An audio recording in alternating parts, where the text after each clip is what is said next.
Assalamualaikum warahmatullahi wabarakatuh. Saya Dr. Atika Akbari, dosen dari Fakultas Kedokteran Universitas Sriwijaya, akan memberikan materi mengenai trauma lahir.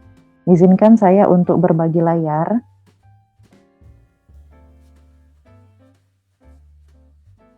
Trauma lahir, di sini definisi dari trauma lahir adalah kerusakan dari fungsi dari tubuh maupun struktur yang terjadi akibat pengaruh yang terjadi pada saat bayi baru lahir.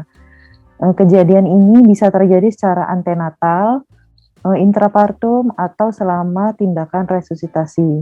Kejadian ini mungkin bisa dihindari atau malahan tidak bisa dihindari. Insiden terjadinya trauma lahir itu antara 2,6 per 1000 kelahiran hidup pada tahun 2004 hingga 1,9 per kelahiran hidup 1000 bayi pada tahun 2012. Sini kita jumpai penurunan. Kemudian 2% dari trauma lahir ini terjadi dari persalinan secara pervaginam dengan presentasi kepala. Sekitar 1,1% trauma lahir ini terjadi pada persalinan dengan bedah sesar. Apa saja faktor risiko terjadinya trauma lahir? Itu yang pertama adalah primiparitas, yang kedua struktur ibu yang kecil, yang ketiga anomali dari pelvic maternal, yang keempat persalinan yang terlalu cepat atau persalinan yang memanjang, yang kelima oligohydramnion, yang keenam malpresentasi dari janin, yang ketujuh persalinan dengan bantuan ekstraksi vakum maupun forceps, yang kedelapan ekstraksi dan versi, yang kesembilan berat badan lahir sangat rendah, yang kesepuluh makrosonia atau kepala dari janin yang besar, yang ke-11 itu anomali dari janin, yang ke-12 adalah obesitas maternal dengan indeks massa tubuhnya di atas 40 kilo per meter kuadrat. Bagaimana mengevaluasi trauma lahir? Kita melihat simetrisitas antara struktur dan fungsi, kemudian nervus cranialis yang terganggu, kemudian gangguan dari range of motion dari sendi yang terkena, kemudian bagaimana kita melihat integritas dari kulit dan kepala. Ini kita lihat dari tabel ini ada beberapa faktor risiko terjadinya trauma lahir dan bagaimana kerusakan yang terjadi akibat trauma lahir tersebut. Di sini kita lihat adanya faktor risiko forceps itu menyebabkan injury pada nervus facialis, kemudian ekstraksi vakum, bisa terjadi depresi dari tulang tengkorak, kemudian perdarahan subgaleal, kemudian vakum di sini juga bisa vakum maupun forceps bisa menyebabkan cephalohematom, perdarahan intrakranial, distosia bahu, kemudian perdarahan retina.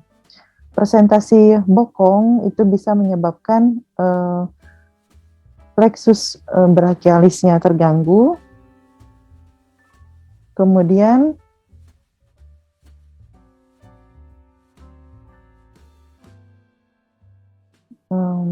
sebentar.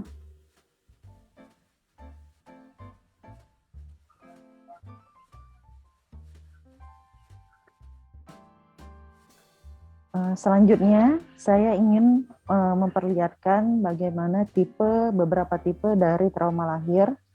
Di sini tipe yang pertama itu kita bagi menjadi ekstrakranial dan intrakranial. Yang ekstrakranial itu kaput succedaneum, kemudian cephalohematom, dan subgaleal hematom. Di sini kita bisa lihat secara makros, kita lihat. Selanjutnya, saya akan memperlihatkan beberapa perbedaan dari perdarahan ekstrakranial. Di sini kita lihat kaput succedaneum berada di atas epikranial aponeurosis. Jadi dia di lapisan yang paling atas, berada di bawah, tepat di bawah kulit. Sedangkan cephalohematom itu berada di bawah dari periosteum di atas tulang tengkorak, di mana dia tidak melewati sutura yang di sini. Sedangkan subgaleal hematom dia berada di atas periosteum dan juga bisa menginvasi ke bagian bawah dari tulang tengkorak, di mana ini disebut dengan extradural hemorrhage.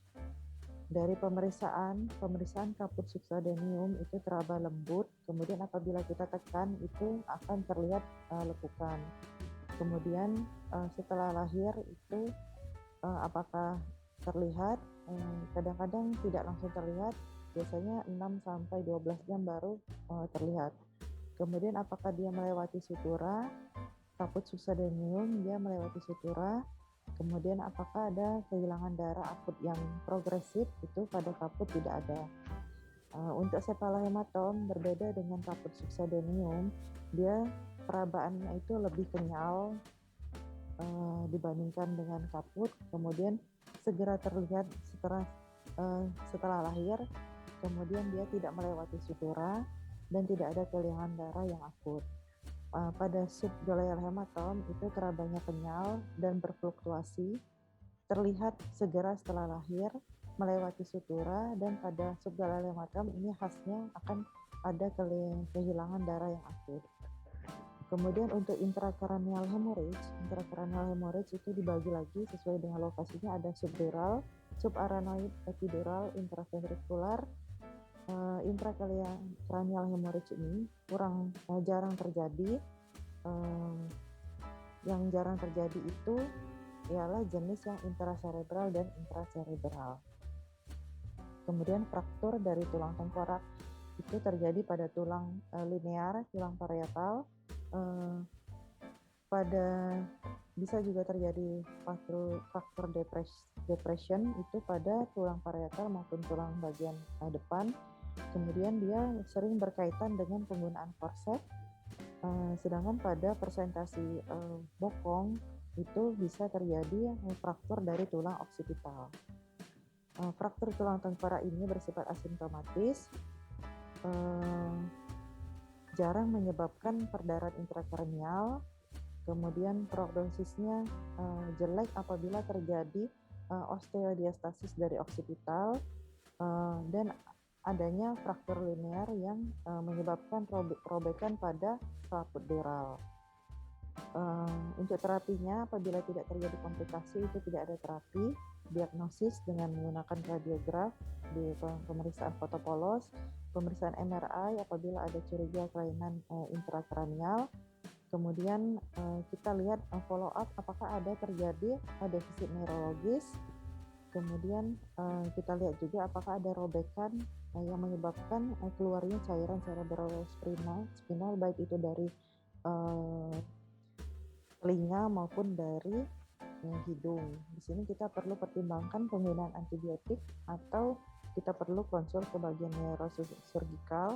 Kemudian kita follow up selama 8-12 minggu untuk mengevaluasi kemungkinannya terjadi pembentukan kista leptomenial. Ini di sini juga ada contoh dari fraktur fasial maupun mandibular. Kemudian kejadian nasal injury juga sebenarnya jarang ditemukan. Kemudian kerusakan pada okular itu contohnya itu adalah perdarahan retina yang akan hilang dalam 1-5 hari. Kemudian perdarahan subkonjungtival akan hilang dalam waktu 1-2 minggu. Kemudian ada juga kerusakan dari telinga, terutama pada penggunaan forceps atau malposisi dari fetal intrauterin. Ini ada beberapa injury pada neuromuskular, itu contohnya adalah injury pada sternocleidomastoideus. Kemudian ada pharyngeal injury, ada injury pada tracheal, kemudian juga bisa terjadi kerusakan pada nervus cranialis, pada pars spinalis, dan juga pada nervus perifer. Ya, sekian bagaimana trauma lahir pada neonatus. Untuk referensi itu bisa dibaca di buku Gomela maupun di buku Flaherty, dan juga buku Nelson maupun buku Ajar Neonatal Hidayah. Semoga bermanfaat. Assalamualaikum warahmatullahi wabarakatuh.